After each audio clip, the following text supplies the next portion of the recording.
You're listening to Civic Media. You can tune into any of our live shows on any radio station across the state with the Civic Media app. Find us in your phone's app store and listen anytime, anywhere.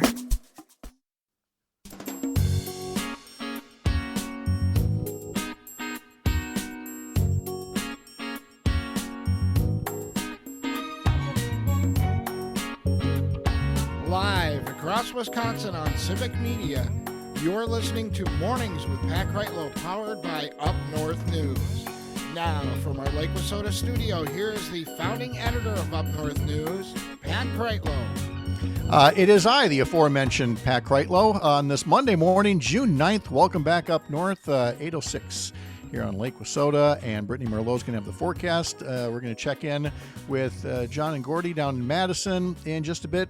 First, want to let you know that in the next half hour, we will be talking about apprenticeships in the building trades, and the executive director of the Building Trades Council here in Wisconsin will be our guest to talk about ways to alleviate the labor shortage in Wisconsin. So normally, you've heard us mention a few different times that when we turn to Parker Olson, he's there in Studio A2. And I'm sure you're going, well, is there an A1? Yeah, it's normally in use, during these early hours of the day. But we found a little space of time where it's not being used in any productive manner. And we've been able to talk our friends in Madison, John and Gordy, who have finished their show, into wasting some of their time on this one. John and Gordy are in A1. Good morning to you. Good morning, Pat. Good morning. God, Great to be here. Yeah, wonderful to have you here. We wasted 2 hours, Pat, just waiting to be on your show. Well, if you could entertain anybody along the way before that happens, it would be appreciated. And I'm sure a few listeners in Madison do just that. And Dom, of course, is their producer, so he's in the control room there. Brittany Merlot is standing by there. We just wanted to show that we could pop 5 studios up on screen at once. I mean, it took nearly a Nobel Prize winning effort of engineering to get it done, but we're here. So now, having proven that point, Parker and Dom are going to shut their cameras off because it's too much for me to take in at once. I am just overstimulated. Get them out of toddler here at this point. All I can handle right now is that Brittany Merlot is back and has a local forecast all across the state that's going to be a little rainy, a little warm, but can't wait to hear more about it. Hello, Brittany. How are you? Good morning. I'm doing pretty good. I'm You're happy looking to at this Jeff. whole screen full of men. Just like, I cannot get an edge in word-wise with these guys, but Right? You here we guys, go. shh. No, I'm just kidding. Okay. The next All few right. moments are all yours. Okay, here we go. I got the stage. I wish I had a better forecast for you, but it is pretty nice middle of the week. Today, though, this morning, we're waking up with temperatures at 48 degrees up north in Phillips, and it's about the low 60s down south into Kenosha and West Bend right now. Sunshine in eastern parts of the state. Well, the rest of the state's wondering, what? No way. We're stuck under these clouds still throughout the day. We are looking at rain rolling through central parts of the state right now with a low pressure system overhead, a cold front sweeping south through the state. So yes, clouds are headed your way into the eastern areas too. Highs still on the cooler side, mid-50s far north to mid-60s far south today, so only a few more degrees for our high temperatures. We're still looking at a little bit of wildfire smoke kind of hanging around Madison to Milwaukee this morning. And of course, scattered showers still continuing through this afternoon. A few small storms could spark this evening as well. None of them are expected to be severe, but a few rumbles of thunder and a little bit of rain there. But we do have a high pressure system moving in, and it's going to take control tomorrow and Wednesday. It's going to brighten the skies up. It's going to warm us up to the mid-70s tomorrow, and then we'll flirt with 80 degrees on Wednesday. So a little summer dash there in the middle of the week, and then more rain as we close the week out, unfortunately. Brittany, we appreciate the appearances here, and we know you're all over the network. Do you have to appear with these fellows over here, John and Gordy, every so often, I too? do, every Yes, single morning. yes. I love Okay. them. They're a hoot. Oh, well, then we can check. See? John, Gordy, how would you grade Ms. Merlot there with her forecast presentation today? We couldn't do without her, actually. We Oh. wouldn't have weather in Madison without her. We wouldn't She's have weather excellent. in Madison. She's excellent. Pat, I was a TV weatherman for 20 years, and but I retired from that business more than 10 years ago. And I got to tell you, Brittany does just a fantastic job. She's right on top of the weather, not only for Madison but for the whole state here. So And we really, it's great to have her with us every morning. Aw. Thank you guys. You guys are and the best. Brittany knows I got my start as a TV weather person on the college TV station at UW-Eau Claire. Was my very first appearance. And Brittany, when a listener discovered that there's a clip on YouTube of that with my big 80s hair way out to here. And, I probably weighed 100 pounds at the time. And it just reminds Brittany of just how far she's come and how much better she is than all the rest of us and how lucky we are to have her. Thank you, Brittany. You gotta love that though. Those old school news bloopers, or just when you're first starting out, they're the best. I don't know what you're talking about. My voice wasn't cracking at all. I Thank you, think all of Brittany. ours did. Even the females out Oh, of yes. nervousness. You know what I mean? You got that camera pointed at you. Yep. Ooh, It never know. happens. It's scary. Yep. Yeah, but then you get, you turn into old pros through time and experience and a dose of cynicism. We'll get you through a lot of things here. Thank you, Brittany. Well, Pat, what did you like working with? The magnets on your weather maps, or did you like the It wasn't Right? they were the Velcro. Yes, they were painted styrofoam, and then we would put the Velcro letters on there, the H or the L in the little fronts. I'm a little jealous. great. That's kind of Those cool. were the days. Yeah, OG technology. Thank you, Brittany. Have a great You're day. welcome. All All right. right, we'll see you later. All right. John and Gordy are with us now from WMDX in Madison. And so folks know that we talk to people throughout the Civic Media radio network throughout the course of the week. We talk to Melissa Kay on Wednesdays from WFHR. For example, we've got James Kelly on, Earl Ingram is on. And now we've finally been able to make arrangements for some time for John and Gordy to visit with us and talk about things that they are talking about on their Madison show. But before we can get to, the Madison show and show topics and everything, since we haven't had you on this program yet, we'd like to know just a little bit more about you guys. It's John Peterson and Gordy Young, and they've been known as John and Gordy since, was it 1964? When did you guys get started on this? Quite that far back. Okay, but all you're right. Close. Almost. All right, well, take us back to when the earth cooled and how this all got started. I think it's about 1989 that we finally got together. Right. And that had to do with me having radio shows here in Madison at different stations that I get fired from one, move on to another. And Gordy followed that career. And we met finally at a TV station, Fox 47, started up a new station here in town. And he was the promotion director. And we ran into each other at their grand opening. Which was in 1986. That's when we first met. But That's we didn't when we start first met, working yes. for a couple of years after that. We started working together. But I hired John to do some voiceover work at the TV station. And that's how we got started. And we started doing a movie show on the weekends, late night movie show where we did little things in between the commercials, little vignettes. And played really bad movies. Yeah, really awful movies. And that's where we started. Yeah. Okay. And then eventually we got together on the radio there. That's right. We went to a station 92, not 92.7, but another 92.1. And it was magic at the time. We just love working together. It all just fell together for us. And it's been John and Gordy ever since, actually. But, I got to tell you, Pat, Yes.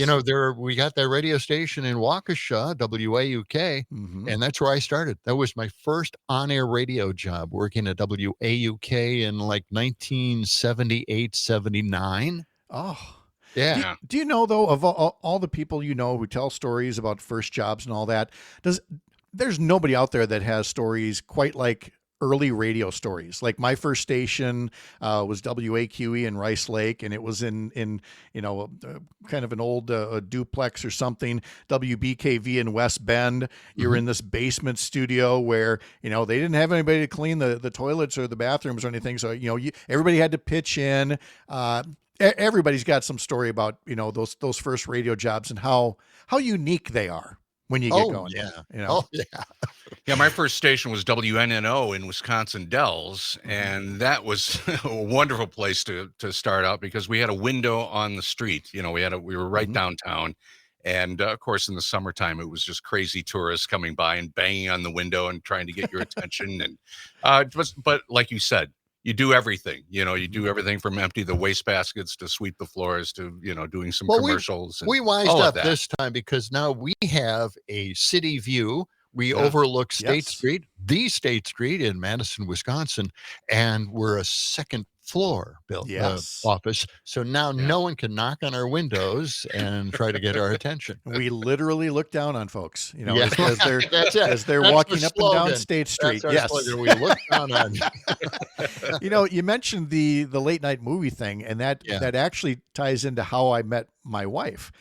Really? I feel like I should turn to the girls, my daughters, and go, "How I Met Your Mother."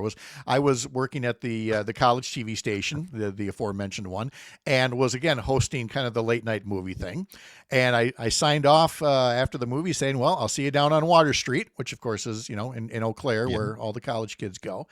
And met her in a bar, and she said, "Oh, I saw you on TV there." And she was there with a girlfriend of hers, and I was there with a guy friend of mine who were dating at the time.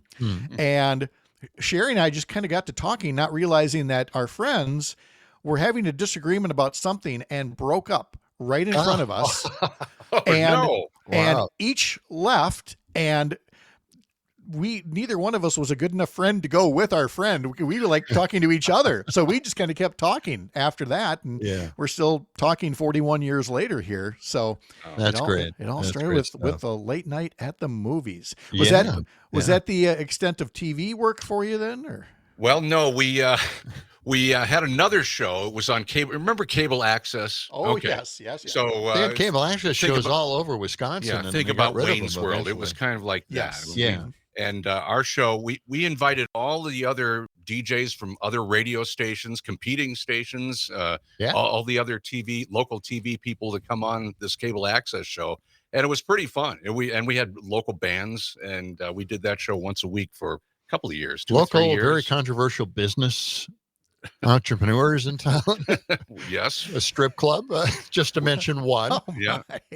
So Cassandra asks on YouTube, do you know where exactly you were in the Dells? I'm wondering what's replaced your studio. I grew up there. Okay, Cassandra. Well, I can tell you exactly where it was. It was 721 Superior Street, and now it's a cigar store. Wow. Okay. It was always meant to be a cigar store, by the way.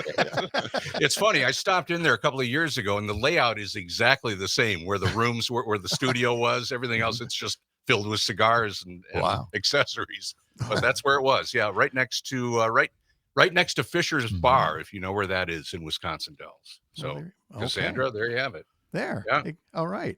We're talking to John and Gordy. You can hear them 6 to 8 a.m. in the Madison area and WMDX, or of course through the Civic Media app as well. Getting to know a bit about them before we talk about some of the things that they do on their show.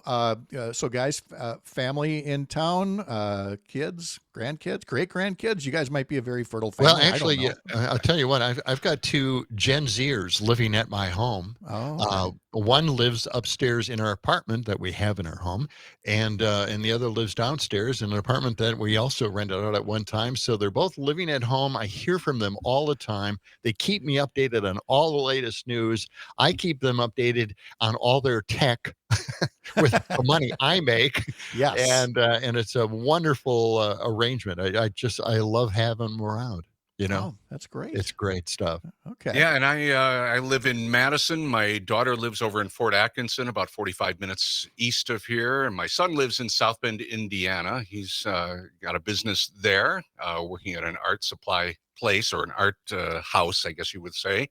And so I don't really have family locally here in Madison, but not too far away. All right. We are talking to John and Gordy, and still ahead, we're going to be talking to Emily Pritzkow from the Building Trades Council about growing apprenticeships in Wisconsin. From the heart of America's up north, live from Lake Wissota, thanks for making this the place to spend part of your mornings. I'm Pat Kreitlow. This is the Civic Media Radio Network.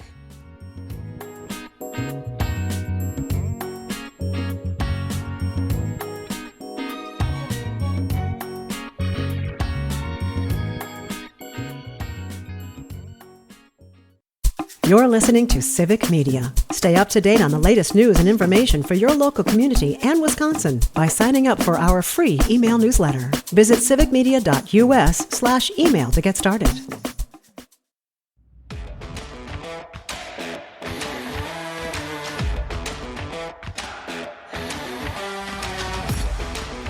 Tomorrow on the program, of course, Dan Schaefer from the Recombobulation area will be teasing a big column that he's going to be publishing tomorrow.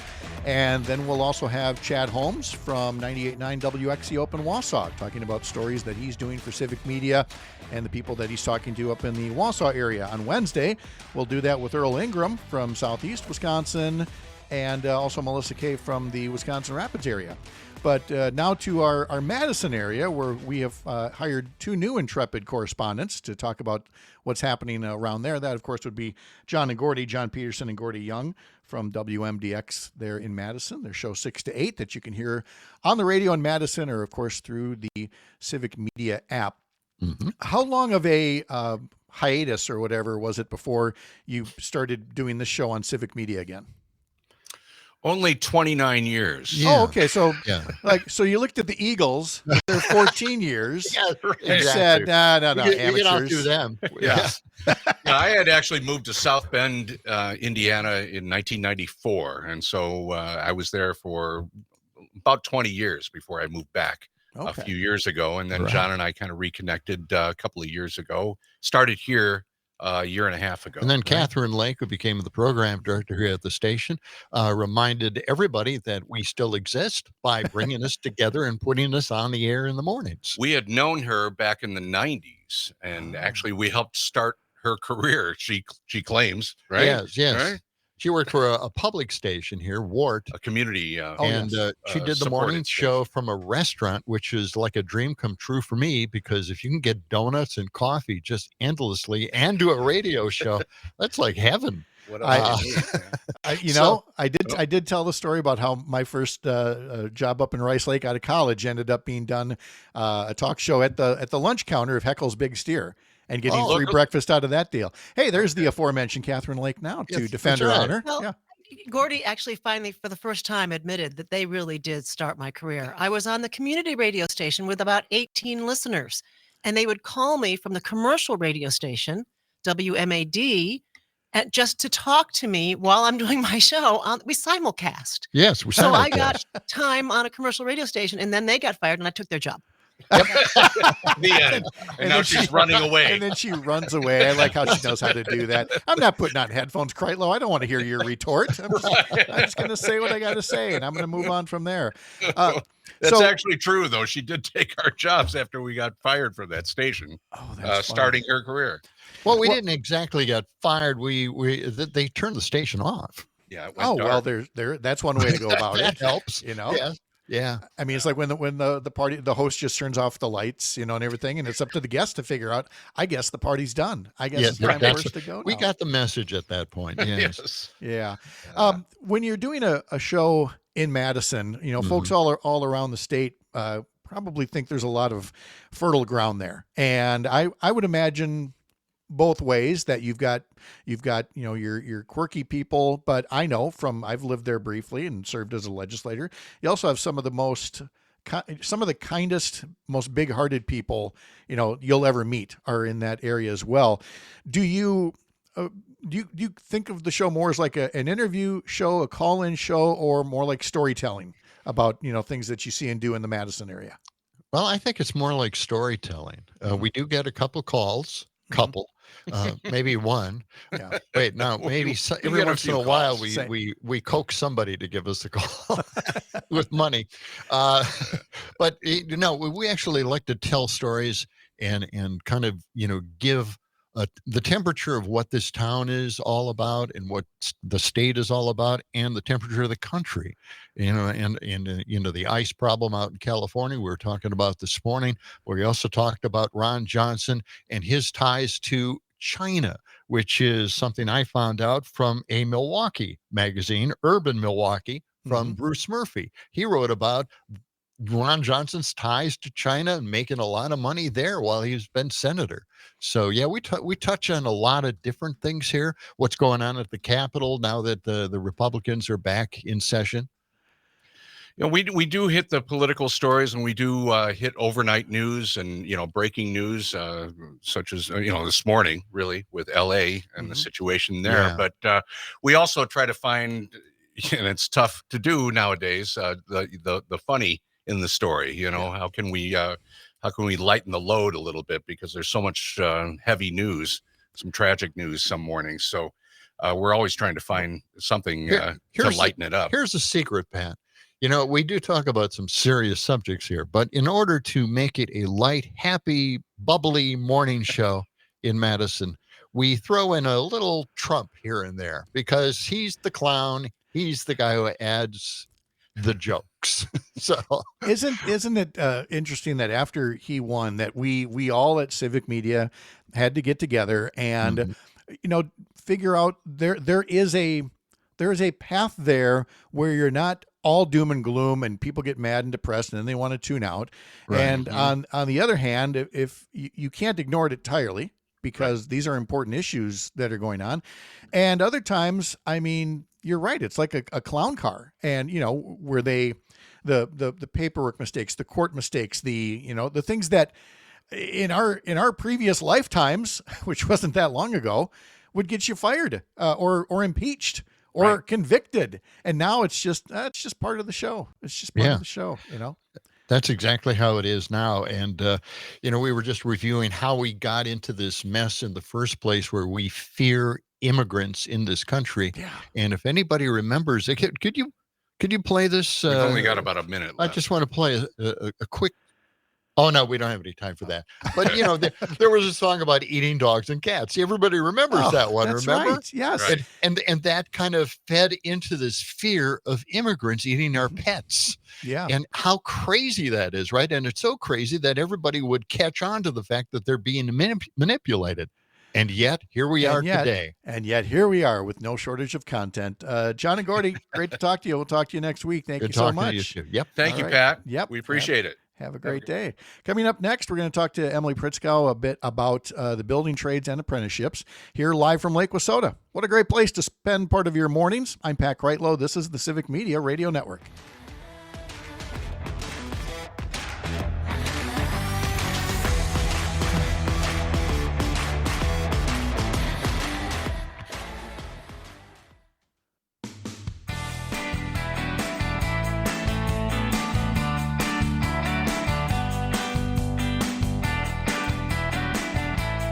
Tomorrow on the program, we'll have Dan Schaefer from the Recombobulation area. And if you're not already following him at his site or on Substack or through Civic Media, you really ought to. His political writings are very informative about what people are doing in the Capitol and elsewhere. And he'll have a column tomorrow that focuses on next year's governor's race that you're going to want to know about. We'll talk to Dan during the 8 a.m. hour tomorrow, and then he'll be filling in for Maggie Dawn tomorrow afternoon along with Angela Lang. And by that time, he will have published his column and talk all about the contents of this week's writings, which are very noteworthy indeed. Time to talk now about the building trades and the labor shortage in Wisconsin. Emily Pritzkow is here, Executive Director of Wisconsin Building Trades. And we're going to be focusing on a new report, a new study about the value of the building trades, especially union training, in addressing the Wisconsin labor shortage. Emily Pritzkow, good morning. How are you? Great. Thanks for having me, Pat. It's nice to have you here. And what prompted this was a new report by the Midwest Economic Policy Institute and the Project for Middle Class Renewal, looking at the skilled trades and union-affiliated apprenticeship programs. And we want to make sure we make that distinction here because of the role that it plays in the quality of training that you get. But let's just talk about it from a general standpoint first. That the building trades, to what degree are they doing, pun intended, the heavy lifting to solve the skilled labor crisis in our state? We are punching well above our weight when it comes to solving that skilled labor crisis. That study you referenced, which I think came out in the last month or so, highlighted what in the trades I think has been a pretty well-known fact, which is that 3 out of every 4 apprentice in Wisconsin that's doing construction apprenticeship is a union apprentice. 96% of funding that goes into construction apprenticeship comes from the union trades. So when it comes to driving the next generation of skilled workers, we're doing it all. We're carrying that weight, as you said, and we're doing it really well and delivering amazing outcomes for contractors, for end users on these projects, for communities. And it's happening because you're seeing, historic investments in infrastructure through the bipartisan infrastructure law, in renewable energy through the Inflation Reduction Act, and just through the recovery that came from the pandemic, the increase in domestic manufacturing. Now, current events notwithstanding, we know that the Trump administration is trying to put the brakes on all of those things, but there are already so many things in the pipeline right now that are underway that really underscore the significance of there is still work to be had in the skilled trades and in the construction trades overall, right, Emily? Yes. We are putting on people as fast as we can get them into our apprenticeship programs. That includes, I want to say this early on, the average age of our apprentice is usually between 27 and 30-ish. It fluctuates every year, but this is a great opportunity for people who maybe are not super happy with the career they're in right now and are looking for pension, gold standard health insurance, a flexible schedule, the ability to work with your brain and your hands, and by the way, to make an amazing living. And that was another highlight of the study that we can touch on later is the compensation for these jobs. But for all those reasons, there is a need there. We're filling it as fast as we can. We work with our contractor partners every day to do that, with end users. But yeah, these are fantastic careers, and there is a need, an evergreen need for them. Let me give a couple of the takeaways here from that Midwest Economic Policy Institute. As of 2022, there were more than 8,500 construction apprentices enrolled in union programs. The union programs account for 96% of apprenticeship investments. There's like you said, a strong economic outcome. Union journey workers earn a median wage of $41 an hour. That's 41% more than their non-union counterparts. And so again, there's going to be need for skilled trades and construction all over.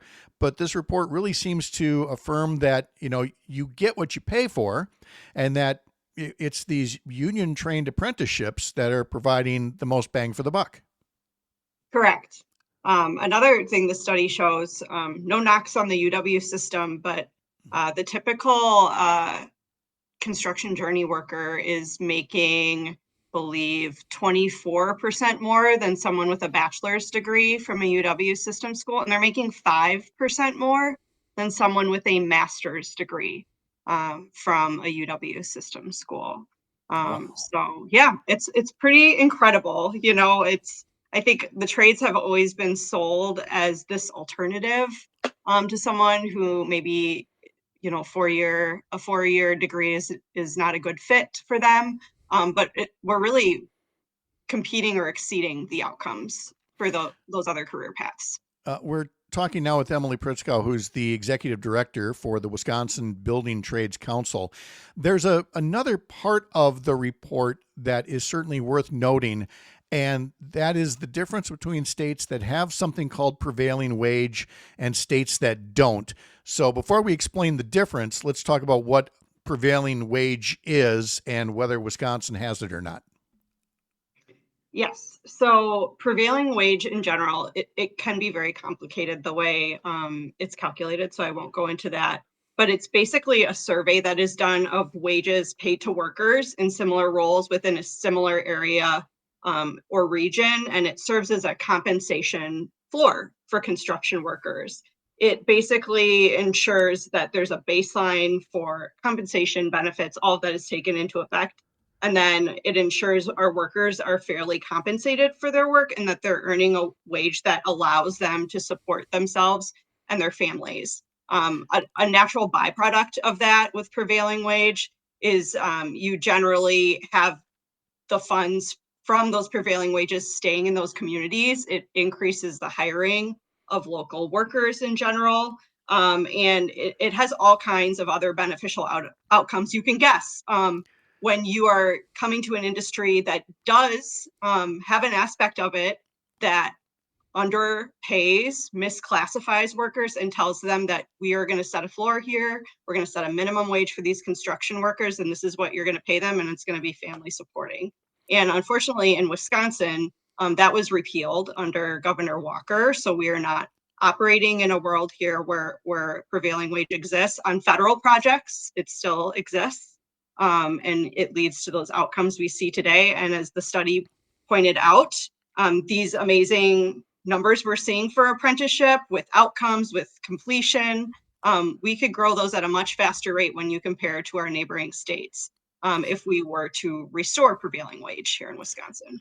Another way to think of it is, essentially you've got Wisconsin construction workers who are used to making so much, but without prevailing wage, you essentially risk, some out of state company coming in, and I'm just going to pick on Alabama. It could be any place, but they bring in out-of-state workers at a much, much lower wage. And then, of course, they take those earnings and they go back to Alabama or wherever they're from, and they don't get the multiplier effect that you would with Wisconsin workers that are being paid a fair wage for living in Wisconsin. But yeah, with Scott Walker and Republicans repealing that a number of years back, the study says that while apprenticeships are growing in Wisconsin, they are lagging compared to the neighboring states that still have their prevailing wage laws, essentially just reaffirming the value of having prevailing wage laws on the books, Emily. Exactly. And you made a really important point, which I think was a driving factor behind prevailing wage or the Davis-Bacon Act when it was established, is like when we are building these massive federal or whatever state infrastructure projects, in a certain area, that area should benefit. And they should benefit from workers in that area and employers in that area being able to compete to secure that work. They should benefit from workers that train on that job, because as we know, registered apprenticeship is basically a 5-year long mentored training. And those people that are learning the skills on that job should be able to be from that area and stay in that community and bring their skills and their training to other areas of work. But you also hit on the point of all the businesses in that area benefit when our workers are from that area, when they spend money in that area, when they stay in that area. And a lot of the promises that were made when prevailing wage was repealed, that there would be increased bids, that projects would be done faster or cheaper, that has not come to pass. No, it just hasn't happened. And I think you can guess why when you talk about training and wages and all those other reasons. Our workers are more productive, they're better trained, they're faster. Exactly. And so one other aspect, because some folks hearing this might think, well, this is just union bosses pushing their weight around. No, this is about doing things in partnership. And this same report that we're talking about found that joint labor management programs affiliated with building trades unions are attracting the lion's share of new workers to careers in the industry. And one of the economists who co-authored the study, how did he put it? He said, the data makes clear that the joint labor management system is punching well above its weight to deliver the skilled workforce supply that Wisconsin's construction industry needs and the job quality that its economy demands. And so in an era, Emily, when you've got politicians always working to exacerbate divisions, and that would include divisions between, labor and management, the evidence is clear that when labor and management are partners in apprenticeships and in building, it is a win-win. Correct. I mean, that's another point, Pat, I think is really valuable, is that we are different than other union structures you may see. The majority of our relationships with our signatory contractors, our contractor partners, they are coming to us because we supply a highly skilled workforce that they view as a successful aspect of their business. So they are choosing to sign collective bargaining agreements with us, to sit down with us at the bargaining table and figure out a way to get a win-win when it comes to funding our training programs, when it comes to supporting the workers that work on these job sites, and accessing the manpower they need. So we're a good deal all around for them, and they are choosing to come to the bargaining table to work with us. And so looking forward, as we look at things like the Wisconsin legislature, the state budget process, other legislation they could be working on, are there any things there that would continue to show support for union apprenticeship programs? I guess that brings another important point that we haven't even talked about. We fully fund our programs with zero taxpayer dollars. They are funded in those collective bargaining agreements through our members taking contributions, a small contribution from every dollar they earn, and contractors at the bargaining table, figuring out what that looks like and putting it into a training fund. So we are 100% privately funded to provide this training to the workforce. That being said, we talked about the damage that prevailing wage is doing to the workforce here in Wisconsin and our ability to be as successful as we can be on these projects, but also expanding access to what we call readiness programs would be a great thing to look at, especially when it comes to getting folks into trades that have not historically been in our trades. That would be a great thing to look at, and protecting apprenticeship as it is right now. Good thing to support. Good things to support, plural. Emily Pritzkow, Executive Director for Wisconsin Building Trades. Emily, thank you so much for the visit. We learned a lot. Thank you. Thank you very much, Pat. All right. And when we come back, we'll hear from Jane Matenaer about what's coming up on her show, along with Greg Bach, right after this on the Civic Media Radio Network.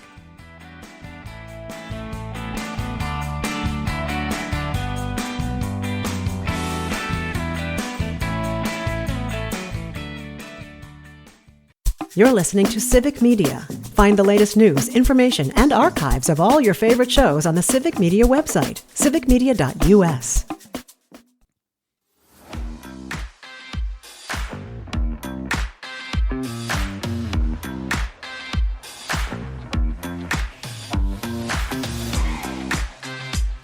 Jane Matenaer is here, part of Matenaer on Air, coming up next across the Civic Media Radio Network, along with Greg Bach, allegedly. Is he still around? He is still around. I think he's still prepping.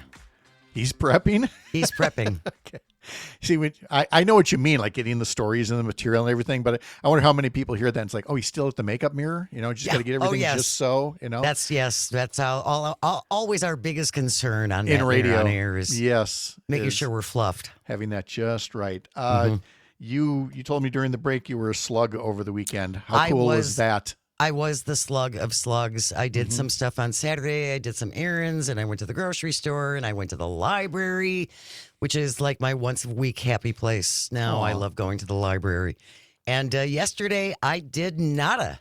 Yeah. Zippo, zero. I read books, and I doom scrolled, and that was pretty much my Sunday. That was ours was a lot like that because, of course, we'd had the Portugal trip and then Idaho last week for our grandson's graduation, and so we were like, nothing. We're doing virtually nothing. A couple things that you need to do. We did some weeding and mowing and things like that, but otherwise, we didn't take on anything extra.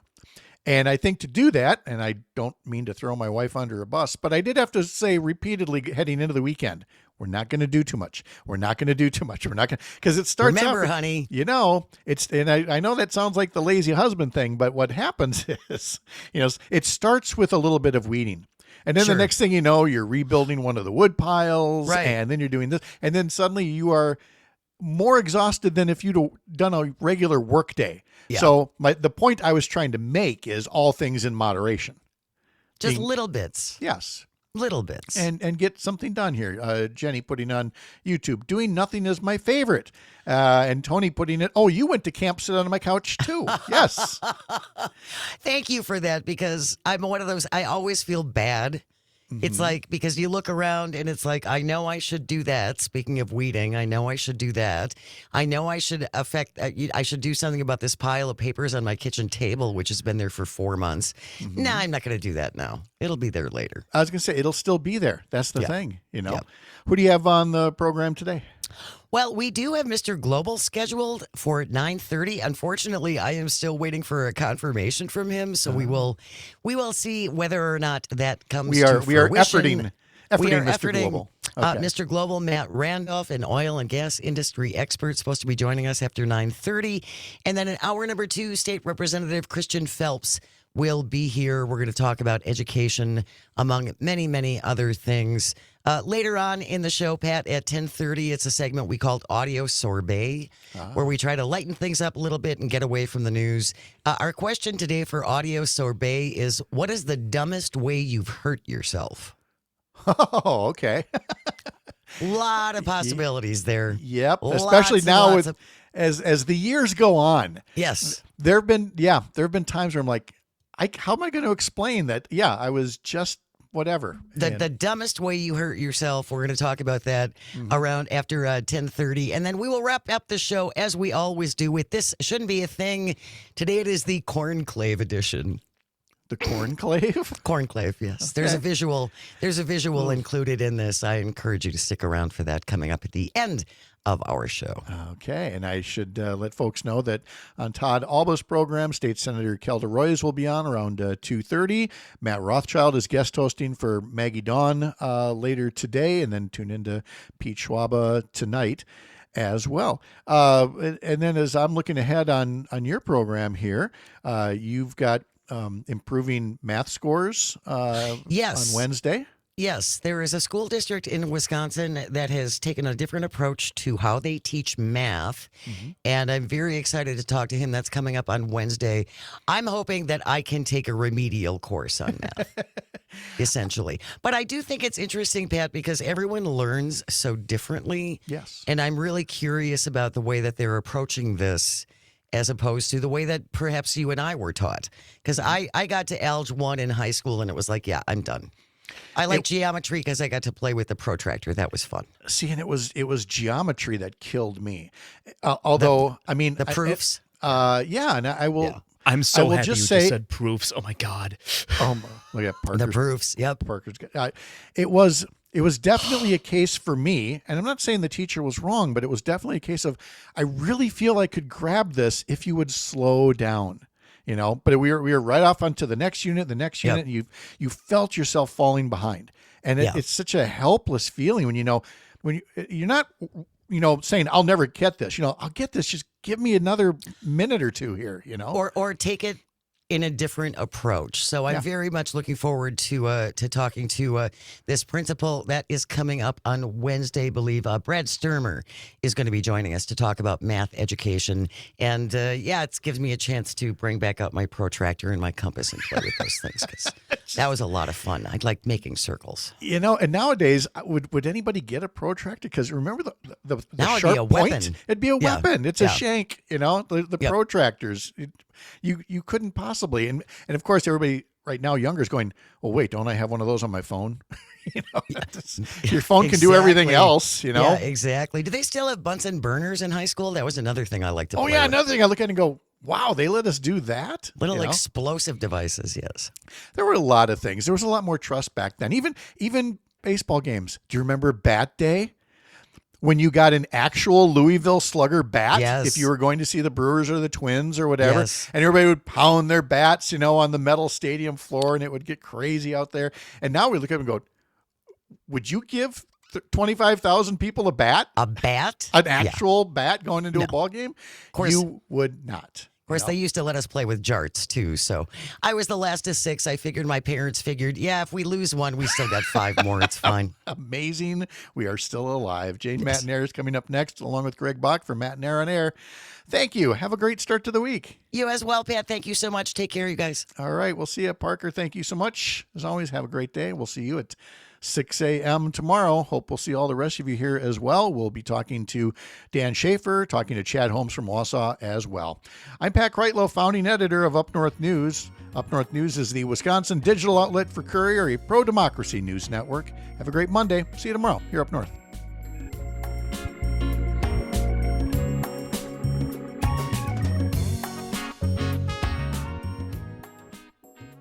The national news cycle never stops, but it can be hard to find news about your local community. Civic Media is dedicated to providing quality local and state news coverage across Wisconsin. With the Civic Media app, you can get notifications about local stories that matter to you and your community. Find the free Civic Media app in your phone's app store and choose notifications from the menu to tell us what kind of news you want to hear about.